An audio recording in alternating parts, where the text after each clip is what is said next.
आप अपनी फॉर्म के बारे में क्या कहेंगे? सीज़न स्टार्ट ही हुआ है, 3 विकेट हुए हैं। अच्छा चल रहा है टी20 क्रिकेट। ऐसा ही है कि आप टीम की जो रिक्वायरमेंट है उस पे आप उतरे और टी20 में मैटर करते हैं कि आप कितना इम्पैक्ट डालते हैं। तो आई थिंक सो फार हुँ, अच्छा चल रहा है। एज अ प्रोफेशनल प्लेयर आप कंप्लीट नहीं होते, आप किसी दिन रिलैक्स नहीं हो सकते हो कि आपको कि हुँ, नाउ आई एम डन, मैं सारा कुछ सीख गया हूँ और है ना मैं प्लेयर बन गया हूँ। आपको अपने कैरियर के हुँ। आखिरी बॉल डालने तक और कैरियर के आखिरी बॉल खेलने तक आपको कुछ ना कुछ सीखना है, कुछ ना कुछ इम्प्रूवमेंट लानी है अपने अंदर। ज़्यादा रन बने तो ज़्यादा मज़ा आता है। तो ये बॉलर को कैसा लगता है कि ये सब चीज़ बैटर के फ़ेवर में जा रहा है? बहुत बुरा लगता है जी, बहुत बुरा लगता है। Hello and welcome to TOI Sports. We are joined today by Naseem Shah, a Pakistan cricketer, Pakistan bowler, who is part of the Desert Vipers squad in the ILT20 Season 4. Naseem, thank you for joining. कैसा चल रहा है Dubai में अभी season? आप qualify कर गए हैं प्लेऑफ्स के लिए, 6 विन्स आउट ऑफ 7। कैसा चल रहा है टूर्नामेंट आपका? आपने बता ही दिया, 6 विन आउट ऑफ 7 तो अच्छा ही चल रहा होगा एंड सो फार अच्छा है। होपफुली ऐसे कंटिन्यू करें आगे, फाइनल में जाएँ एंड अच्छी क्रिकेट खेल रहे हैं तो होपफुली इसको कंटिन्यू करें। सीजन में आप बहुत अच्छा स्टार्ट कर चुके हैं। टीम क्या अच्छा कर रही है, क्या सही कर रही है, जिस वजह से ऐसा इतना अच्छा स्टार्ट मिला? देखो आई थिंक अभी तक तो तीनों चीज़ें सही हैं। अच्छा खेल रहे हैं तो ज़ाहिर-सी बात है जीत रहे हैं तो होपफुली कि इस मोमेंटम को कंटिन्यू करें और अच्छी हुँ। क्रिकेट खेलें। हमारे लिए वही जो है ना जिसकी वज़ह से हमें सक्सेस मिले। आप अपनी फॉर्म के बारे में क्या कहेंगे? सीजन स्टार्ट ही हुआ है, 3 विकेट हुए हैं। अच्छा चल रहा है टी20 क्रिकेट।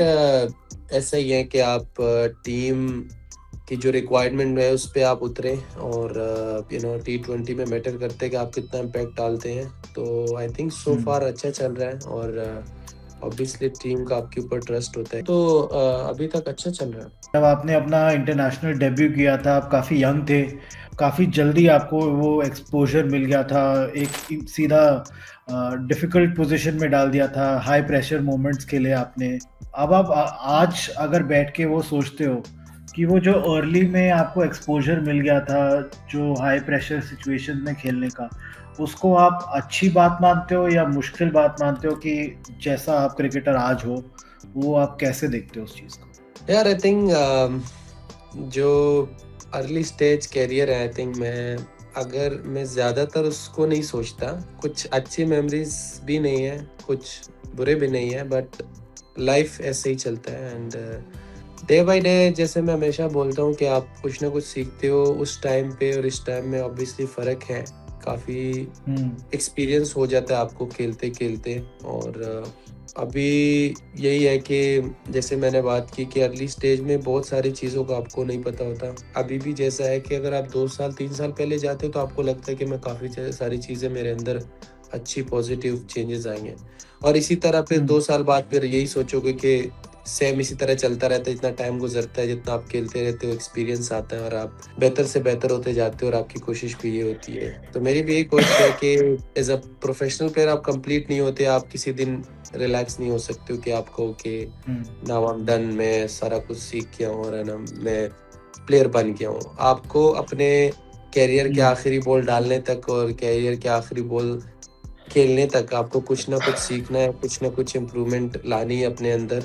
तो यही हुँ। सिलसिला जारी है अभी एंड इसीलिए हम खेलते हैं। आपने अपने करियर में बहुत इंजरीज़ देखी हैं, उसकी वजह से सेटबैक्स बहुत हुए हैं। बहुत डिफ़िकल्ट होता है एक कोई भी प्रोफ़ेशनल क्रिकेटर के लिए, बट आई थिंक वो बॉलर के लिए बहुत डिफ़िकल्ट होता है कि वो रिदम वापस लाना, वो मैच कंसिस्टेंसी वापस लाना, अंडरस्टैंडिंग लाना कि अपना बेस्ट क्या है, वो लाने में कितना मुश्किल होता है और वो आपने अपने आप से कितना सीखा है उस चीज़ के बारे में बिकॉज़ ऑफ इंजरीज़? बिल्कुल ऐसे ही है जब आपको फ़ील होता है कि आप अपने बेस्ट क्रिकेट खेलने के करीब होते हो, आपकी फ़ॉर्म में कंसिस्टेंसी आती है और वहाँ पे जब आपको इंजरी होती है तो वो बहुत डिफ़िकल्ट टाइम होता है क्योंकि हुँ, इंजरी आपको कंप्लीटली पीछे लेके जाती है। और पहले तो आपको इंजरी से फाइट करना है, पहले तो आपको उस इंजरी को, उस ज़ख्म को हील करना है, उसके बाद आके फिर आपको दोबारा से उस फ़िटनेस को लाना है and then performance is totally different. जो ग्राउंड के अंदर आप खेलते हो वो टोटली डिफरेंट चीज़ है। उसके लिए आपको मैचेस चाहिए होते हैं उस रिदम को वापस लाने में। मेरा नहीं ख्याल कोई भी दुनिया का बॉलर हो के जो इंजरी के बाद फ़ौरन आके वो एकदम से वही परफॉर्मेंस करता हो जो वो करता हुआ आ रहा हूँ। डिफ़िकल्ट टाइम ऑब्वियसली होता है, बट एज़ अ प्लेयर आपको पता होता है कि ये चीज़ें आपकी लाइफ में आनी है। मैं कहूँगा एज़ अ फास्ट बॉलर आपको ज़्यादा आपके दिमाग में रखना है कि ये चीज़ें होनी है और इसके साथ फाइट करते रहना है टिल जब तक आपको क्रिकेट खेलनी है। और ऑनेस्टली स्पीकिंग इंजरीज़ में, क्योंकि इंजरी होती है आपकी क्रिकेट कंप्लीटली स्टॉप हो जाती है, तो उसमें आप बहुत सारी चीज़ें सीखते हो कि अब आपको उस टाइम पे अच्छे लोग भी मिल जाते हैं, आप मेंटली स्ट्रॉन्ग भी होते हो, आप फाइट करते-करते उस स्टेज से भी निकलते हो। तो वो एक ऐसा प्रोसेस होता है पूरा जो रिहैब का है कि उसमें आप बहुत सारी चीज़ें आप सीख जाते हो। तो as a fast bowler injury से आप बच नहीं सकते हो, क्योंकि मोस्टली हमारे ज़ाहिर है जो क्रिकेट देखते फैन्स हैं उनको इस चीज़ की अवेयरनेस ऑब्वियसली नहीं है कि डाइव की इंजरी या हुँ, किसी जो सडन इंजरी होती है या एक होती है जो आपको एक्चुअली फिटनेस की वजह से हो, वो तो हुँ, दोनों में टोटली डिफरेंट है दोनों। उस इंजरी से तो दुनिया के फिट प्लेयर्स भी नहीं बच सकते, अगर वो जितना हुँ, मर्ज़ी फिट प्लेयर हो। वो इंजरी आपके हुँ। लाइफ में आनी है तो उसके लिए आपको मेंटली प्रिपेयर रहना है, क्योंकि अगर आप किसी भी तरह इंजर्ड हो जाते हो इंजरी एक ही तरह काउंट करती है, यार वो फिट नहीं है तो इसलिए इंजर्ड हुआ है। हालाँकि फिट भी हो ना आप जितना, इंजरी आपको आनी है। तो रिहैब से आते हो और दोबारा जब अपने पीक पे आते हो तो आप बहुत स्ट्रॉन्ग होके आते हो। एक चीज़ मेरे को समझना था आपके पर्सपेक्टिव से, एक बॉलर के पर्सपेक्टिव से क्या चीज़ से रिकवर करना ज़्यादा मुश्किल है? एक इंजरी से रिकवर करना ज़्यादा मुश्किल है या फिर एक आउट ऑफ फॉर्म होने से ज़्यादा रिकवर करना ज़्यादा मुश्किल है? ये तो बहुत ही आसान सवाल है, ये तो आई थिंक किसी को भी पता होगा। आउट ऑफ फॉर्म तो आप जस्ट एक अच्छा इनिंग्स खेल लोगे तो वापस आपकी सारी चीज़ें वैसी ही हो जाएँगी। फास्ट बॉलरों में ये होता है कि फास्ट बॉलरों का रिदम पे डिपेंड करता है और फिटनेस पे ज़्यादा डिपेंड करता है, परफॉर्मेंस आ जाती है। बैट्समैनों का थोड़ा-सा डिफरेंट होता है कि वो जब आउट ऑफ फॉर्म होते हैं क्योंकि उनके पास एक बॉल का ऑप्शन है। अगर एक अच्छा गेंद पड़ हुँ। गया तो वो आउट हो जाते हैं। तो आई थिंक दोनों का थोड़ा-सा अलग-अलग है, लेकिन इंजरी से आना टोटली डिफरेंट है, वो काफ़ी मुश्किल होता है आपको वापस उस रिदम में आना। आउट ऑफ फॉर्म तो आपकी सारी चीज़ें आपके पास है, आपकी फिटनेस आपके पास है, तो वो आप एक इनिंग्स अवे होते हो तो आपकी सारी चीज़ें वापस आ जाती हैं। एक चीज़ मैंने काफ़ी बॉलर से पूछी है पिछले थोड़े सालों में कि टी20 लीग्स जब से स्टार्ट हुए हैं, बहुत टाइम हो गया अब तो, लेकिन टी20 लीग्स जब से स्टार्ट हुए हैं बहुत प्रेफ़रेंस हो गया है पिच मेकर्स का, ऑर्गेनाइज़र्स का, टीम्स का कि बैटर को प्रेफ़रेंस मिलेगा, ज़्यादा रन बने तो ज़्यादा मज़ा आता है। तो ये बॉलर को कैसा लगता है कि ये सब चीज़ बैटर के फ़ेवर में जा रहा है? बहुत बुरा लगता है जी, बहुत बुरा लगता है। देखिए आजकल आप देख लो तो लोग ज़ाहिर है एंटरटेनमेंट देखना चाहते हैं और लोग दे भी रहे हैं। तो हुँ, इसी क्रिकेट में ही आपको मतलब as a fast bowler smart होके अपनी बेस्ट परफॉर्मेंसेस देनी है। जब 150, 160, 140 वाले मैचेस होते हैं तो लगते तो बोर हैं, बट बॉलर्स को उसमें काफ़ी सपोर्ट होता है। और आजकल अगर आप टी20 में देख लो तो अंडर 9 अगर आपकी इकॉनमी है तो टी20 क्रिकेट में बेस्ट है, बट उसको इतना अप्रिशिएट नहीं किया जाता। इसलिए नहीं किया जाता क्योंकि बैट्समैन जो है ज़ाहिर-सी बात है खूबसूरत लगता है, वो शॉटें मारता है, वो रन्स करता है। स्पेशली मैं टी20 क्रिकेट की बात कर रहा हूँ, तो अच्छा लगता है कि उसने हुँ। बहुत अच्छा खेला ये वो।